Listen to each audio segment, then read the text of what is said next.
Nous pouvons commencer?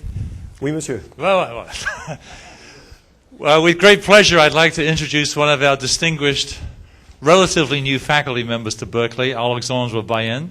Today has been an extremely exciting day for the university because in conjunction with Nokia and together with many of our transportation officials, they've been running this really spectacular experiment using Nokia phones and information to guide traffic through this special course in the South Bay. And so the CITRIS seminar feels very honored to host Alex. I want to emphasize that this is being broadcast to the other 3 CITRIS campuses, so this is a California-wide event for this very important California-wide moment. And in the traditional way, I'd like us all to welcome Alex to the stand with a round of applause. Thanks for coming today.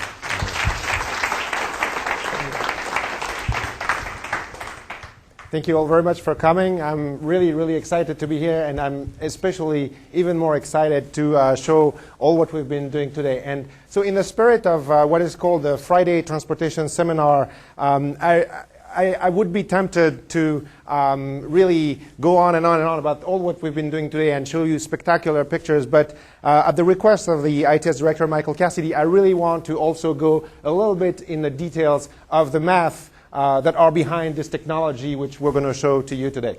So I'm with the Systems Engineering program in the Civil and Environmental Engineering department.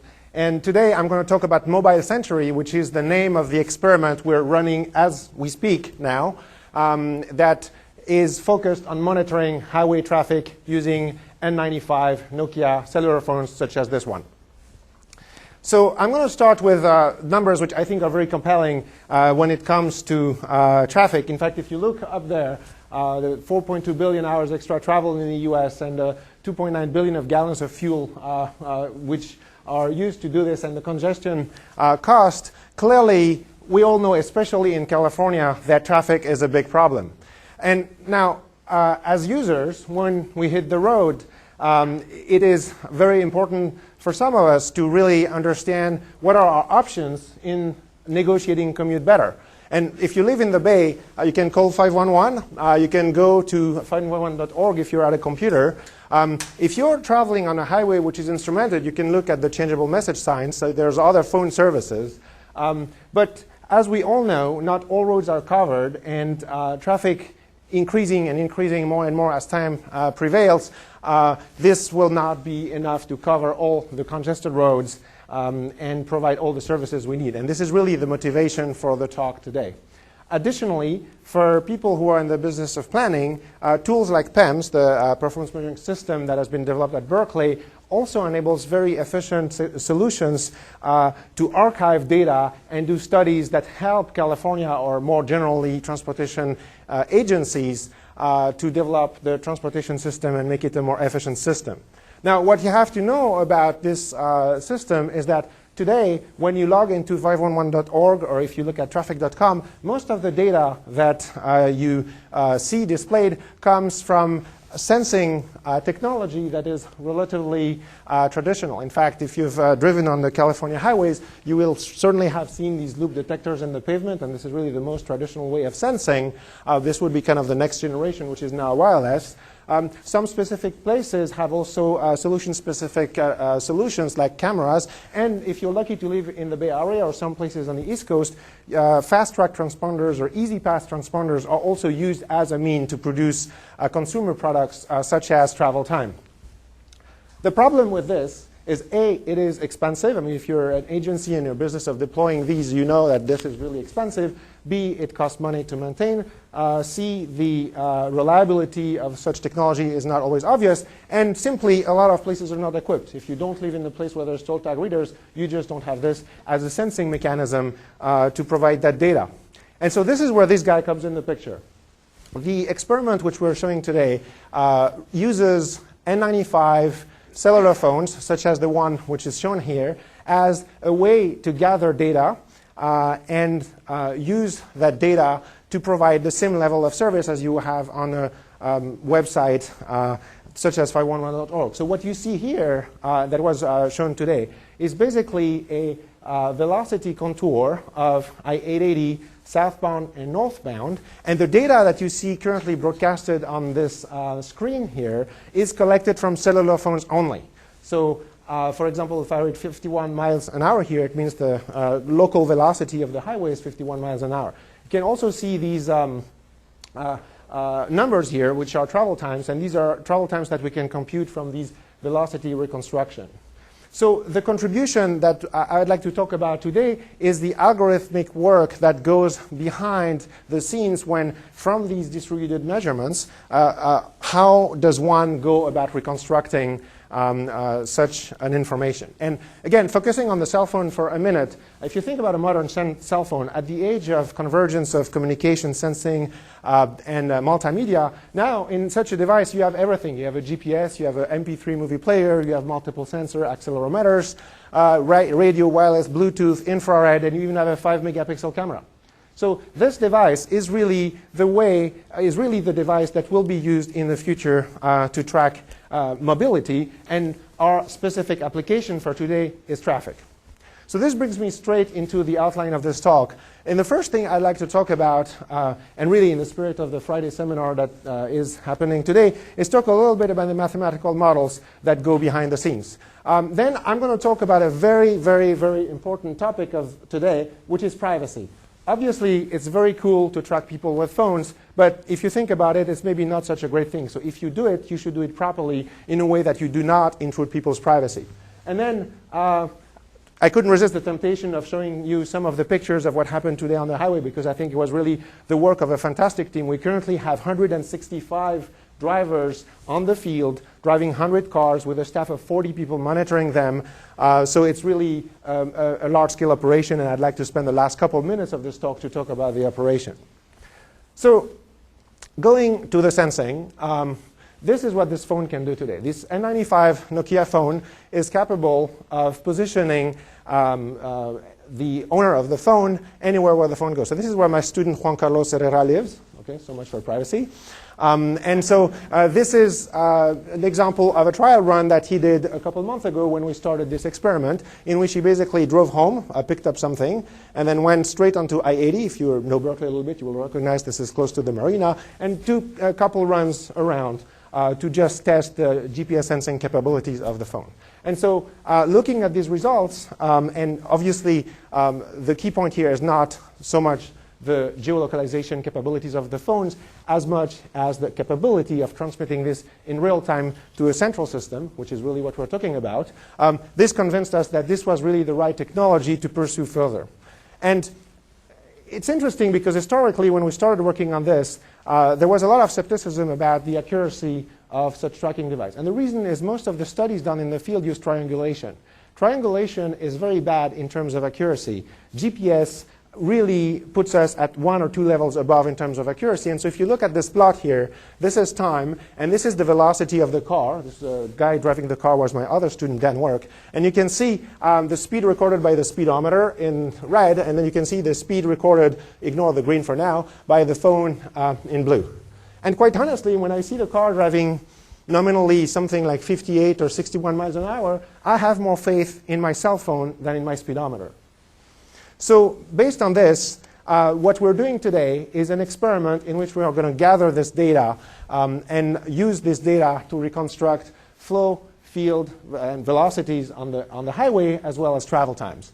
So the site on which the drivers are deployed today is at Union Landing. That's in Union City. And to give you an idea of some of the preliminary runs we did, each time, and this is going to come over and again during this presentation, our visualization tool basically plots velocity as bars. So for example, a bar of 59 means this record of the driver driving right here is 59 miles an hour. That's southbound. Green means the guy was going kind of fast. And when you see like short bars in red, like 80 means the guy was going northbound 18 miles an hour. And the red indicates the guy is going slow. So the color code is pretty much the same as the one you will see here. And this is going to be a convention we use throughout the talk. OK, so now going to the first order flow models which are used for this study. The key thing we do here is it's good to measure things. But if you don't have a good model of traffic, then your measurements might not be very helpful. And so this is exactly the business in which we are in systems engineering, is providing algorithms that enable to blend a very nice technology and a very nice application such as traffic engineering. So this is kind of transportation 101 for people who have taken any transportation class here in this university. This is kind of easy, but I'm just going to go through this one time because it will be one of the main fundamental frameworks that we use here. So when you model traffic, a very useful quantity that you'd like to see is density, which we called rho. And density in everybody's language is really the number of cars per unit of space. Okay, so we call this rho. Obviously, it depends on x, space. Okay, my density of cars is not the same here and 2 miles ahead. And on time, as we know, traffic builds up and clears away. So the evolution of density on the highway can be modeled very simply by first-order hyperbolic PDE, which goes back to the 50s. It's called the LWR PDE, which reads like this. And what that equation means is basically that the rate of change of the density locally is equal to a mass balance of whatever is coming in minus whatever is going out of that small control volume. So even if partial differential equations are not something you eat every morning for breakfast, that very simple equation here basically encodes the conservation of flows of vehicles on the highways. So the idea behind building a system like this consists in taking measurements from the phone, plugging it into this mathematical model, and then making an estimate of what that state is, rho. And you all know, if you have ever looked at 511.org, that when you look at the color code, when it says black, congested, it basically means very high density, and that's what you would like to avoid. This is exactly what we're computing here. Now, you might wonder what that function Q is, and that function Q is called a fundamental diagram. And a fundamental diagram is a diagram that relates the density, or occupancy for the present plot, that's the number of cars per space unit, to the flow of cars, which is the number of cars that go through a reference point at a given time. And that curve here is relatively straightforward to understand. Low density, low flux, okay, not many people on the highway, and the more people, the more flux, and at some point there's a maximum, and then if you put more people on the highway, then the flux decreases again because traffic jams start to happen. Okay? So this fundamental low that appears in the PDE right there has a very good physical interpretation that you can relate to, because if you are moving in free flow, basically you're in that region, and if you are in very high and packed density regions, then you're in that region and the flow of cars is relatively low. So when you look at a display like 511.org, basically you look at colors, and the colors can encode two things. They can encode density, and sometimes it's not always specified, so you don't really know what you're looking at if you're looking at density or speeds. But when you look at densities, green will encode low density, and yellow will encode higher densities, and red will encode even higher density, and so on. So what we're talking today is basically mathematical algorithms that compute these density from these measurements. And if you think even one step further and you'd like to talk about a product, then the output would be the color maps on this map here. Now, you might be interested in density, but in fact, as a driver, do you really care that you're in an area where there's 1,000 cars per mile? Not really. What you really care about is speed. And so the beauty about the mathematical representation of this problem is that there is a cousin equation of that PDE, that I showed before, this partial differential equation, which is written up there, and which is very similar to the evolution of density, except the mathematical model behind it represents the evolution of speed. So in everyday's word, what that means is that you can also mathematically compute the evolution of speeds on the highway in a manner very similar to the way you would compute density. And similarly, you would compute a color plot that you could broadcast on the web that would say, okay, green means like I'm going 65 miles an hour, red means I'm going 10 miles an hour, and so on. Obviously, these are two important things that are interesting to convey to commuters. Now, from a traffic perspective, there's an additional quantity that is also of interest, and that's the accumulated vehicle number. So if you think about density, well, maybe what you really care about is the total number of cars on the highway, because for some transportation agencies, that's helpful. So you really care about the total number of cars on this green strip here. Now, the interesting mathematical feature of this, without going into too much detail, is that that number, which we can call n, which n for number, is the total number of cars between a reference point and any other point, is governed by an equation that is also known to us, and that's the Hamilton-Jacobi equation, which I'm writing here. So again, if the Hamilton-Jacobi equation is not something that you're familiar with, the good thing to remember here is that this equation has been studied heavily, almost to death, for 150 years. So once you have shown that the quantity of interest can be cast in that format, you can use a lot of good tools to solve this equation. And finally, and that's very important for privacy, there is a fourth quantity that might be of interest for the transportation engineering community, and that's vehicle label. So imagine I'm a vehicle, and I'm driving through the highway, and I'm interested to figure out where am I, or someone, let's say the monitoring agency, is interested in figuring out where am I a couple of minutes later. So by the time I cross this line, I'm going to be assigned a label. For example, I'm the 17th vehicle of the day to cross that line.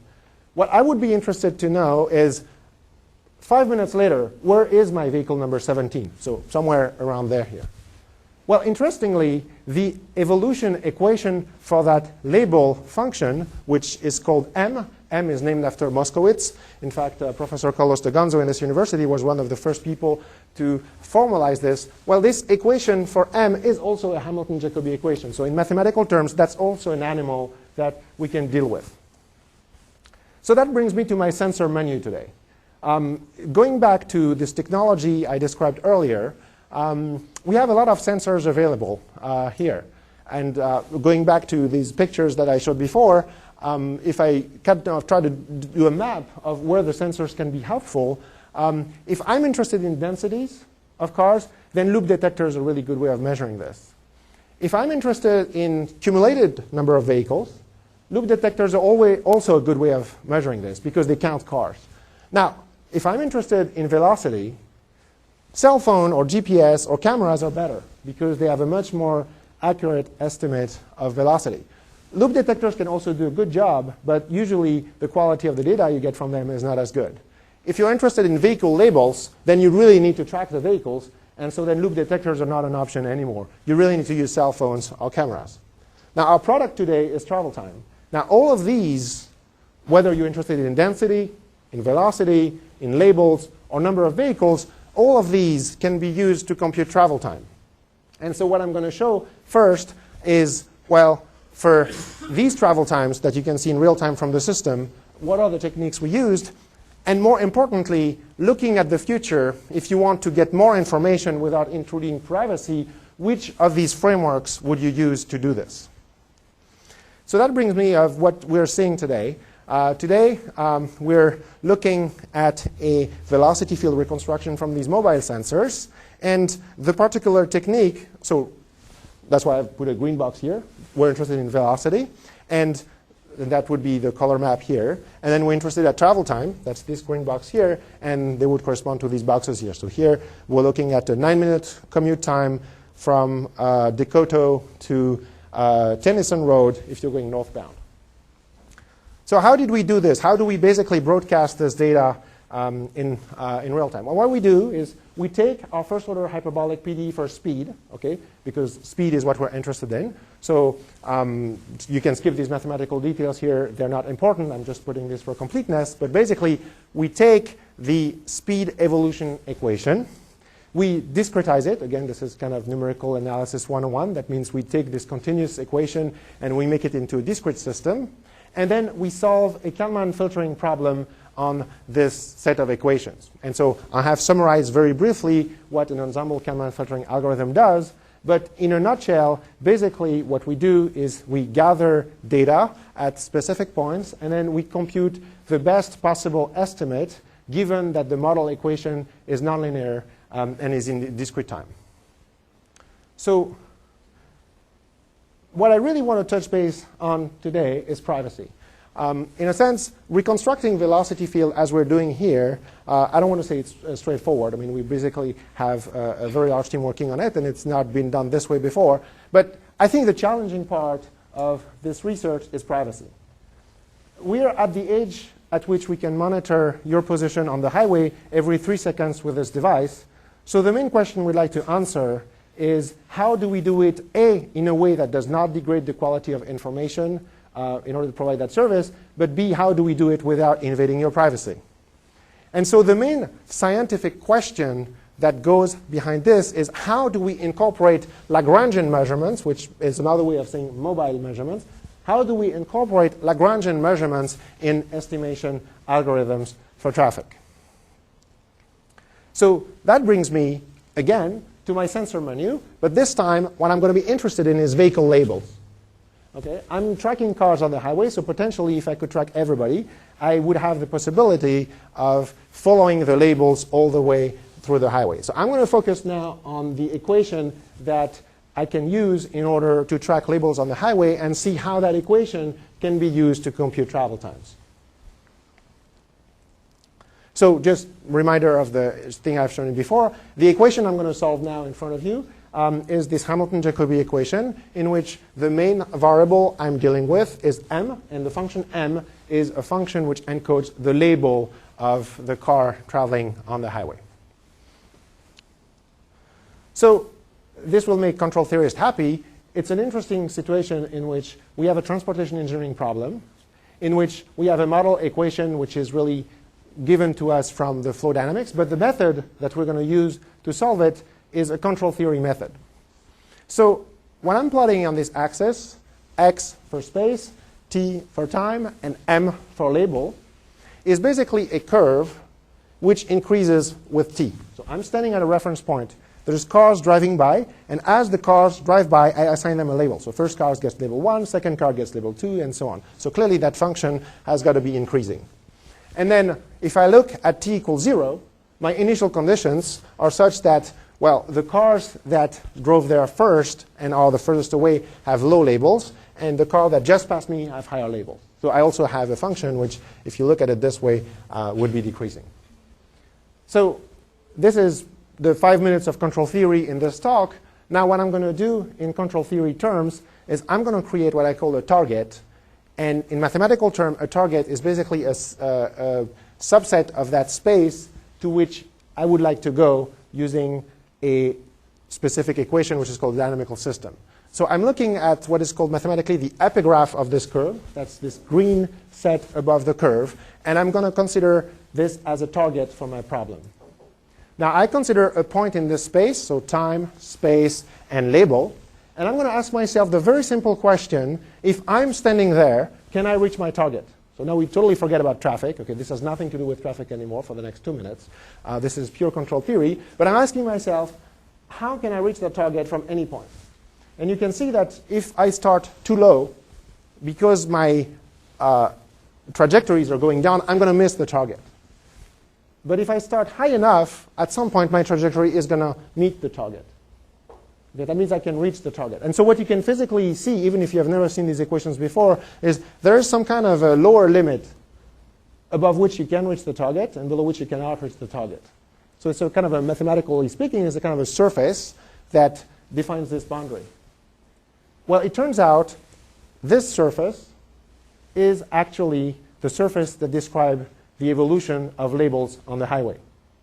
So I have used some control theory algorithm which might seem obscure, which we can now forget for the rest of the talk. But what that algorithm does is it produces a surface. And if I read at a time t equals 17 and a location x equals 3, a labels equals 23, that means vehicle number 23 at time 17 is at location 3 or whatever I said here. Okay? So now we forget all the math behind it. We just remind ourselves what is the surface. The surface is the evolution surface of the labels of the vehicle. So logically, an isoline of that surface is a line of constant label. That's a trajectory of a car.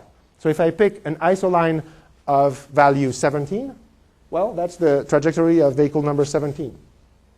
Now, how does this relate to the cell phone problem?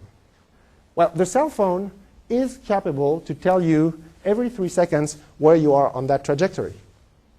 So this brings us back into the tracking problem. And why is that? So this is an example of a label function. So this is time, and this is distance, and this would be the corresponding stretch of the highway. So each of these trajectories here is basically a trajectory of a single vehicle undergoing this travel on the highway. And you can see on this plot a lot of interesting things.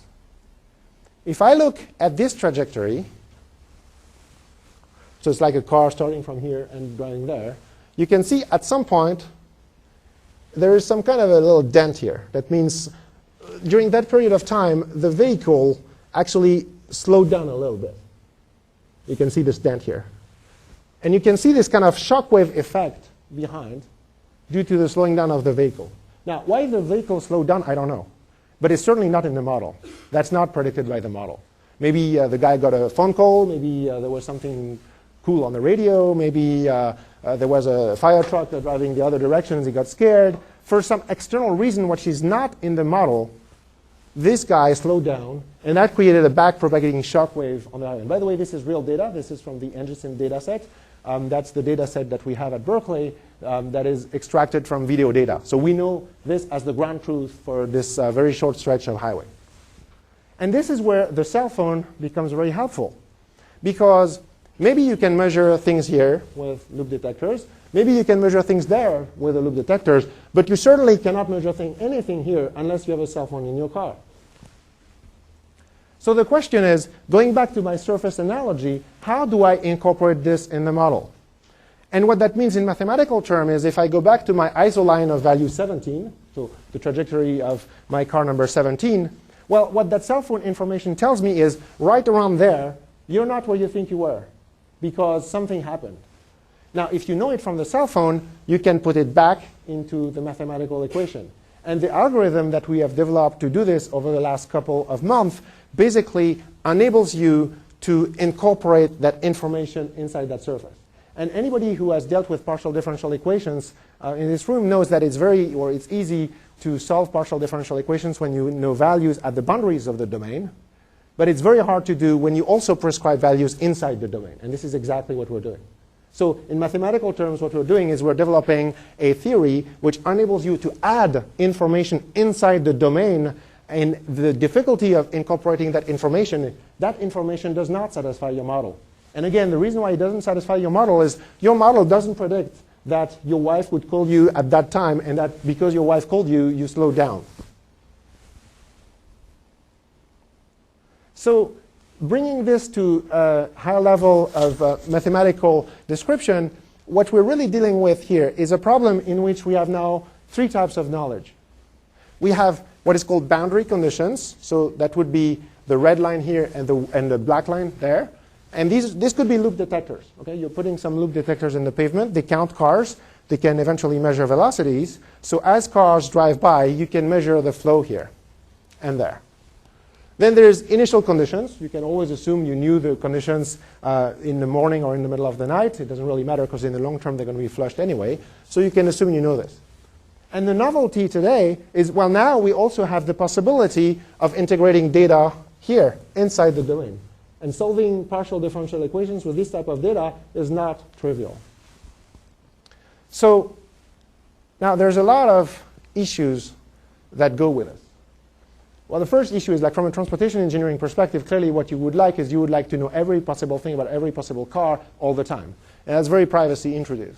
So the goal of the tools that we're mathematically building here is to find the proper interface between privacy and accuracy. So from a privacy perspective, the less you give, the better off you are. From a transportation engineering perspective, the more you have, the better you are.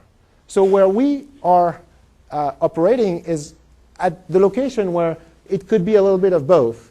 And if we're able to ever define a place where you can guarantee that you have a form of optimality between privacy and between accuracy, then you're really in the sweet spot, and this is what we're after. Now, in the current system that you see today, we have dealt with this at a system level. So today, while the experiment is running, just to guarantee that we're operating in a privacy-preserving environment, we use data anonymization on the phones. That means anything that leaves the phone does not have your number or your name on it. We use up to the state-of-the-art cryptography techniques, so same encryption techniques as you would use, as would be used by banks or other companies. And also, we have a very specific way of doing mobility tracking. We do not need to know your information everywhere. So in fact, if you look at this, you really only need a couple points. Because once you have this, the model will do the rest for you. And so part of the way we do this is by making sure that we don't just collect blindly data, because if you are very careful about where you collect the data, most likely you will have all you need to reconstruct the traffic accurately. And the key concept introduced today, well, obviously they've been working on, for this on a long time, is the concept of virtual tripline. So, and I'm going to talk about this towards the end of the talk. I think that one of the key contributions of Nokia in this experiment is they have introduced this form of virtual loop detectors, which they call virtual tripline, which, as we will see, is a way of doing detection without invading privacy. So now, going back to my problem, I'm going to show the mathematical methods that we're developing to quantify the intrusion of privacy, the intrusion of accuracy on privacy. So in other words, obviously we have not solved that problem yet, because otherwise I'd be a very happy person. We're just at the edge of defining mathematically what are the techniques that can be used to quantify, how much is my privacy going to suffer if I want a little bit more accuracy. So I'm going back to my 0.4 mile stretch of highway, and still using the same ngSim data set. And now this time I'm interested in the cumulative number of vehicle function I said before. So in other words, I'm interested in computing the cumulative number of vehicles between this entry point and any arbitrary point here. So let's first imagine I'm only using one loop detector. Okay? So loop detector, you put it right there. It will count all the cars coming into the system.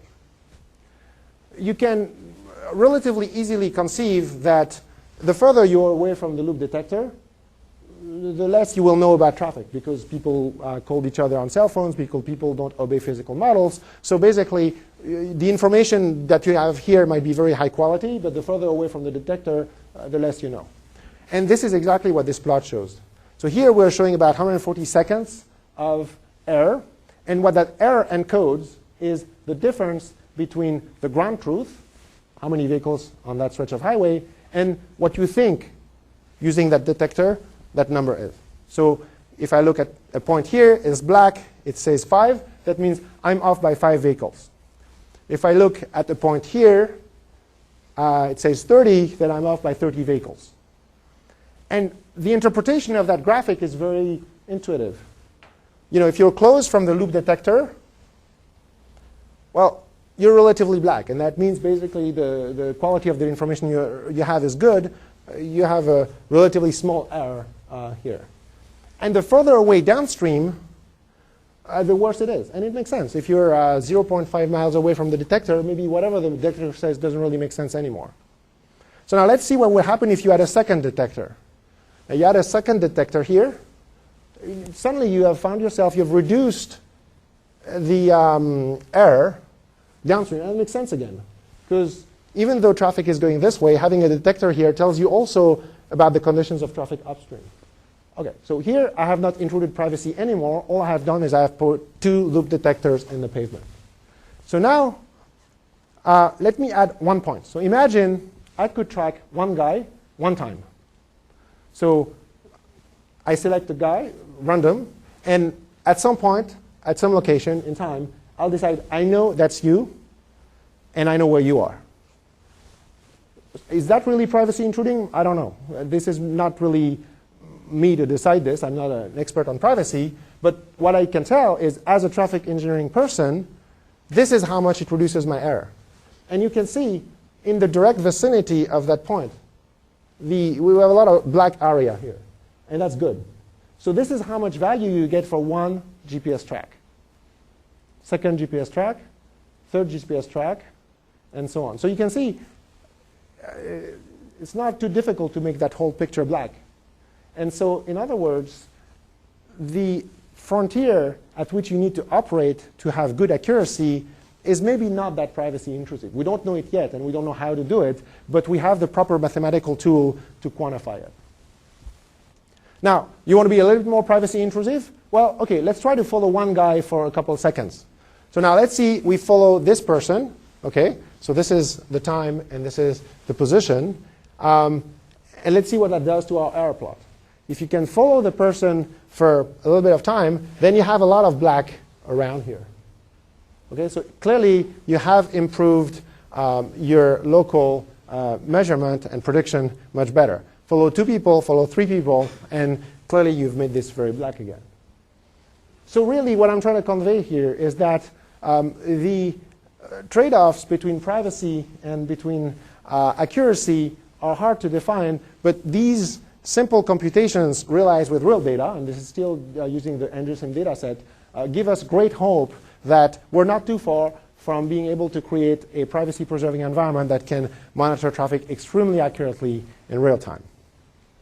And for this, Nokia has introduced an additional concept, which I want to describe in the next couple of minutes of this talk, which they call virtual triplines, VTLs. So virtual triplines are, if you will, virtual markers that can be deployed virtually on highways to detect when cars drive by. So if you look at this plot, which I've shown initially, you can see these red lines on the picture here. Okay? This is typically a virtual tripline. And so that virtual tripline is a total virtual object. But what it will do in the system, and this is the way the current system is working today, is it will send an update as the vehicles or some vehicles drive by. And what Rutgers University, which is one of our partners for the study, has shown is that if you operate in these environments, then you already solve a lot of the privacy problems that arise when you start tracking people with cell phones. So in order to kind of showcase this, what we did is we first ran a first field experiment, and that was on November 2nd of last year, in which we ran 20 cars. So you could just see this car leaving the Palo Alto Research Lab, crossing the Dumbarton Bridge, and going onto the site to kind of test the way this VTL business will operate. And so the site at which we're operating today, which is this site, and that's the Union Landing Retail Center, is our base station. And in the video that I'm showing here, which is from our test on November 2nd, basically what we did is we started launching cars back and forth, running here to test our VTL server. So basically, each car of these 20 vehicle test pilot deployment we did was carrying one of these N95 phones and sending us updates as they drove by. So here, for visualization purposes, I've shown the whole trajectory with all the updates. But as we were operating to test the system, we were only sending data where a VTL was deployed. And this is a display from the dashboard of my student Dan Work's car carrying the N95 as he was running the experiment in November. And just to give you a visual illustration of how this environment preserves privacy, so in the previous transparent, you've seen this kind of car moving up and down and up and down and up and down. And if you follow the dots, you can really follow where the car is visually. What I am showing in this movie is the data updates we get from the VTLs. And what you see visually is you see dots popping up, popping out, popping out, popping out. But even though there is some mathematics that they have been developed behind that I don't want to cover in this talk, it's very intuitive to see that this environment is a much more private environment to operate on. If I ask you, was the guy driving this way or that way? Well, I guess you have the map behind, so you know that at least in this country, you drive this way and that way, not like in Britain. Sorry, Paul. So here, what they're trying to showcase is the fact that by not being able to follow the trajectories at a rate which is too frequent, and by having a selection procedure that enables you to not disclose too much about the person driving, you're operating in a safe environment. And to give you another visual illustration of this, this would be what you would see as the cars are deployed. This is still from our November 2nd experiment. And now that several cars are turning, you can see from these VTL updates that you get in real time that it is very hard to track people individually. And again, there's a whole study that has been done at Rutgers University to show that this environment is safe. So our job as transportation engineers, and this is again in the spirit of defining this frontier between accuracy and privacy, our job in transportation engineering here, or systems engineering, is to make sure that we're able to get a good accuracy result from these degraded measurements, i.e. these measurements that are not providing values of the speed everywhere. To show you one last movie of our pilot test on November 2nd, this is what you would see, kind of a Google rendered aerial view of our vehicles, and you can see some vehicles overtaking each other. And this is the data set that we're using to do our studies here. So now going back to my screen here, this is broadcasting data live from our command center at Union Landing. And the reason why we have selected this site is there is a very known bottleneck on this location of I-880, which is right here. And in fact, you can see it's pretty severe, because if you were close enough, you would read like the guys in this zone are driving 19 miles an hour. So when we selected our site to do this first experiment, we made sure to have a bottleneck that activates every Friday, because we're going to operate on a Friday anyway, so every Friday around 2:30. And in fact, for those of you who have been here throughout the day, when you first came in this room, everything was green, and around 2 or 2:30, this portion turned red here. So now, in the last couple minutes of this presentation, I would like to show you a little bit of the logistics of the experiment, and I will conclude with some comparison of what we got today out of the system versus what you would get on the web if you were using a system like 511.org or any equivalent system. So I'm going to finish off with about 10 minutes of presentation of our operation today and some of our preliminary results. And let me emphasize again, the operation is still running. It will be running for 2 hours and 10 minutes. So we currently have 100 drivers looping around and sending us data in real time through the internet. And this data is broadcasted both to the Nokia Research Center in Palo Alto and here at UC Berkeley.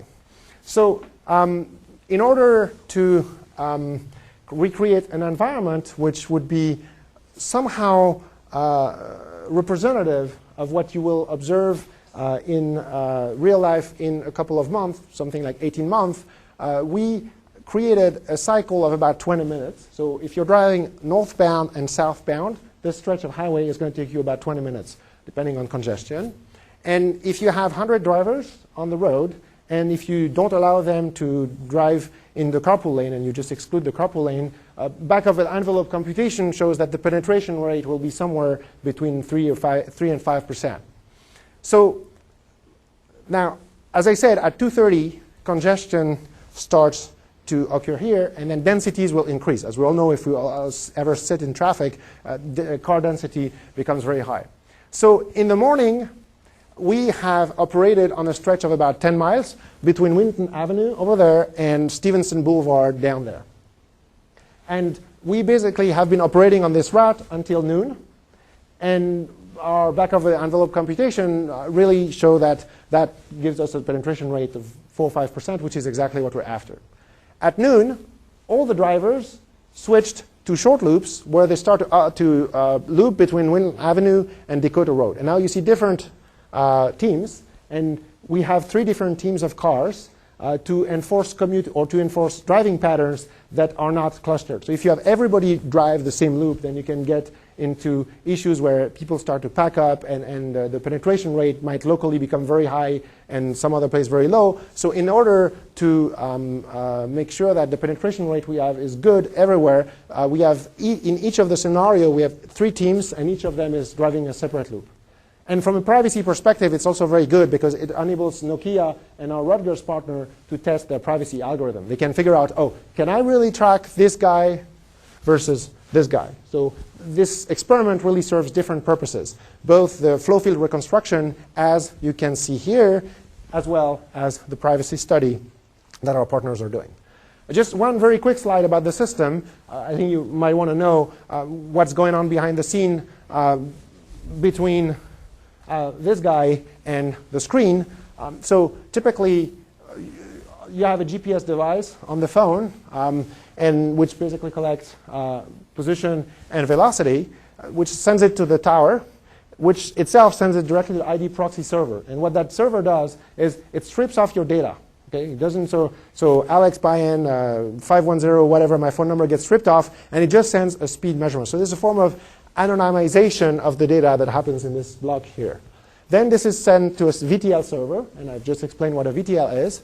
And that VTL server is interfaced with a model server. This is where our traffic engineering expertise come in. So this is where my model goes, my PDE, my label equation. And from that model server, I can transmit it to a visualization server.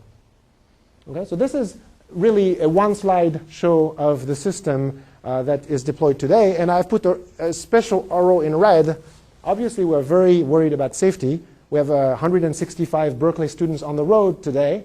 And we want to make sure that if they're in trouble, we know where they are. So today, and only today, we have an extra feature where we can also show where all the cars are. And so if you stick around after the seminar, I can maybe call my guy in the command center, and he can probably superimpose the dots so you can see the cars moving on the map. But I don't want to do this now because I'm really interested in showing the type of service that could be provided using this type of technology. Now, what good is that data? So one key thing in trying to show that we were successful today is later on in the process to be able to show that our travel time computations were accurate and correct. And the good way to do this, or one possible way to do this, is to know the ground truth. Now, how do you know the ground truth? If you don't have cameras everywhere, one good way of doing it is to put cameras on bridges. And so today we have 3 camera crews of 9 students on bridges. So these are the 3 bridges, and which are basically filming traffic. Okay, it's a good weather, so it's hopefully a not too bad experience. And with high-res cameras, it's very easy to read the license tags. So now if you can track car ABCZB3 here at 3:03 and ABCZB3 here at 3:07, you know the travel time was 4 minutes, and that's the truth. So it is very important from a scientific perspective. I mean, it's really cool to build a system and say, okay, well, I'm able to display a color map. But it's not very helpful unless you can show later, once you do the data analysis, that, well, you were off by a couple minutes.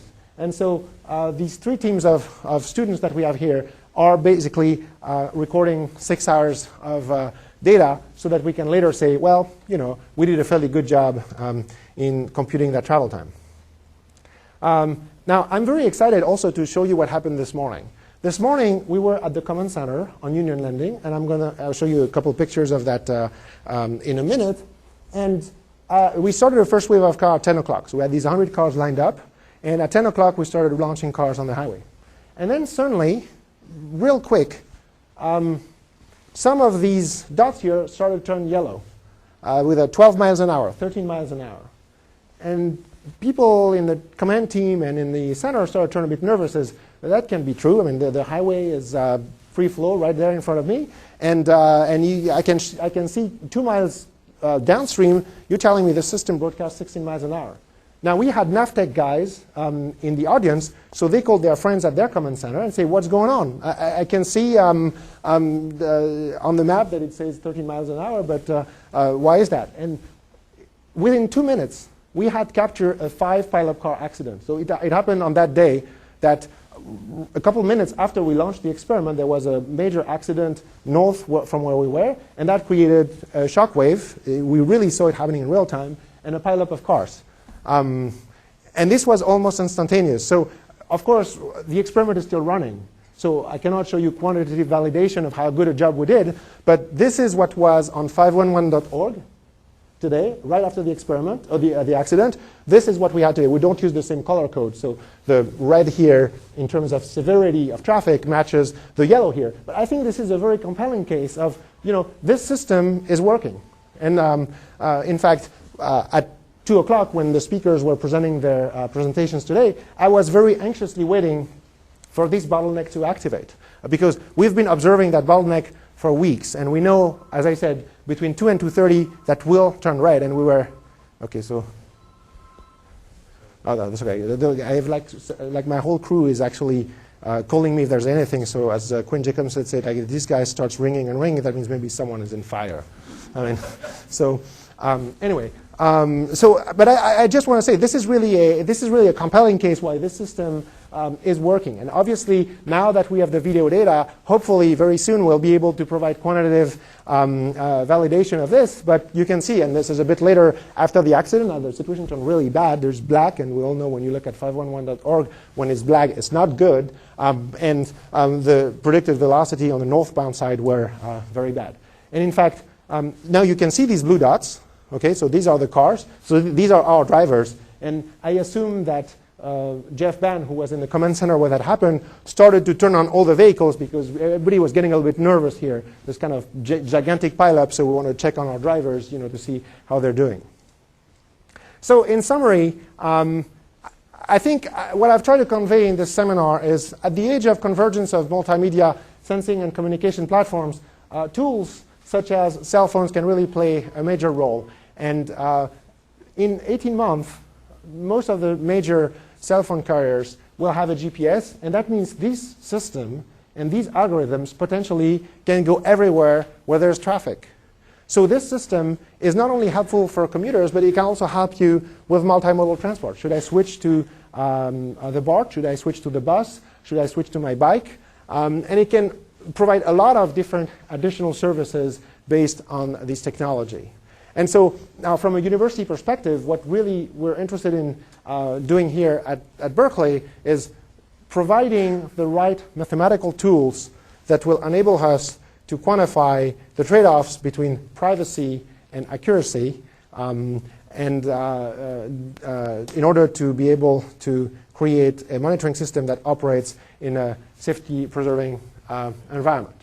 So we're almost done, but as I said, there is a crew of 40 people just monitoring our 40 drivers. And I really want to give enthusiastic acknowledgement to my team, my students, but also the CCIT staff, the ITS staff, and all the people who have collaborated with Nokia and Rutgers to this experiment, because working with such people really enabled this amazing experiment to be feasible. And I really want to pinpoint Dan Work and Christian Claudel, who are my main two people today in the field taking care of these issues. I really also want to acknowledge all the staff of CCIT. CCIT has provided a great support, and JD is here today and has been really instrumental in getting this project started and helping us to create a system. I mean, this happened overnight. 6 months ago, this team didn't even exist. And so creating such a system takes a lot of infrastructure, and CCIT was instrumental in doing this. We have also a great team of people at Nokia, Rutgers, and ITS. And to finish off, and we have also amazing support from the civil engineering department. Most of the students who are monitoring and regulating traffic, talking to the cars on the phone, helping them, are most of them civil engineering students who have been recruited at the ASC organization, and they have just done a superb job, and it's really a pleasure to work with them. So to finish with a couple pictures so you see what happened today, this is the labels that we put on the car. This is 10 or 20 of the N95 phones that we've been using. Caltrans was on site yesterday helping us putting tags on the cars, and it was really fun to park 100 cars, and Lowe's were totally terrorized to see what are these Berkeley people doing circling our parking lot and sticking stickers on cars. People were asking, is this going to be a car auction tomorrow? And actually it wasn't. So this was at 7 o'clock in the morning. Now we have all the cars lined up behind. This is my student Dan Work and my student Andrew Tinka, who are finalizing the last bits of details of the logistics. So these are the keys of the cars. Now a bit later at 7:15 the TV comes in, and we're setting all the cones to have good traffic and organization there. Here's the students arrived around 9 o'clock, so we had a lounge so that the students can take breaks during the driving loops. And now at, as I said, early on in the loops, some accident happened and we captured it. The officials from Caltrans arrived fairly soon. And before we knew it, we were running. In fact, this is one of the crew operating from one of the bridges earlier today. This is Bob Iannucci, the CTO of Nokia, who came in for the day just to see this happen. Actually, he wanted to get a helicopter to film it from the top, but we were not ready on time. And we had a very nice press conference and a ribbon-cutting ceremony to release the first wave of cars. Finally, I would like to dedicate this talk to my father, who should have been here today. who was a cryptography professor and was very interested in this. He died a month ago, day for day. And this is the last picture of him alive, and he was taken with this N95 phone.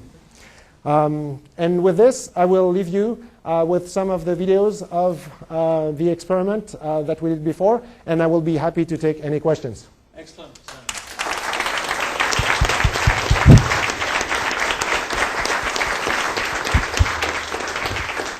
That was fantastic. I think everybody had a wonderful, enjoyable time. Thank you. So let's take a couple of quick questions. It's 5 o'clock. I know people are rushing home, but a couple of quick questions. There's a microphone at the back and one at the front here. Praveen.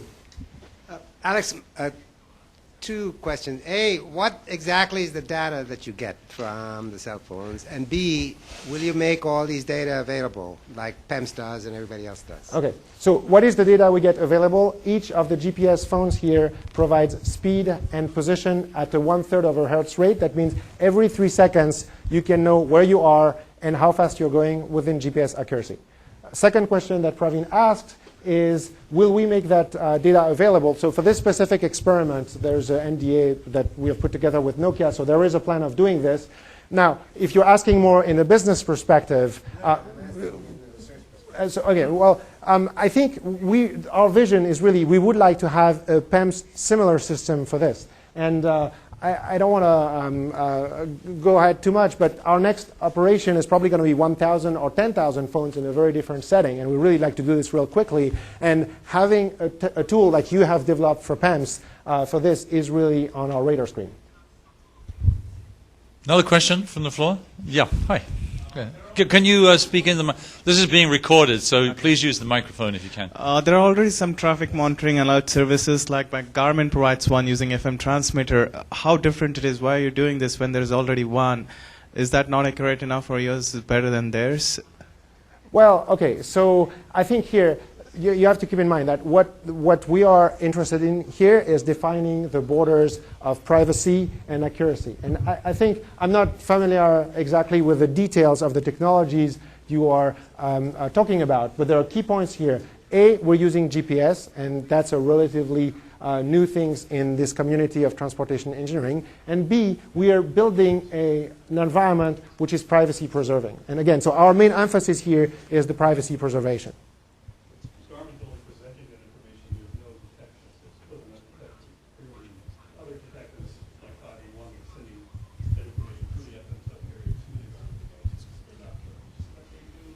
Hang on a second. Can you capture this on the microphone for our 3 other campuses? I was talking in terms of calculating your travel speed, and if you want to reroute your traffic to go through other routes because the traffic is congested, I think Garmin does it by rerouting and alerting you that there is a traffic congestion at certain route. There's 2 things which should not be confused here. There's the detection and traffic flow reconstruction, and then there's the route advisory. Now, these are totally different things here.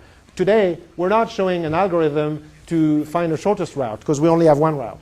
That's a totally different problem. Today, what we're doing is we're doing a system that collects data and a new set of data and uses it to produce a product that is helpful for users. That's a good answer. That's a clear answer. That's good. Another question from the floor?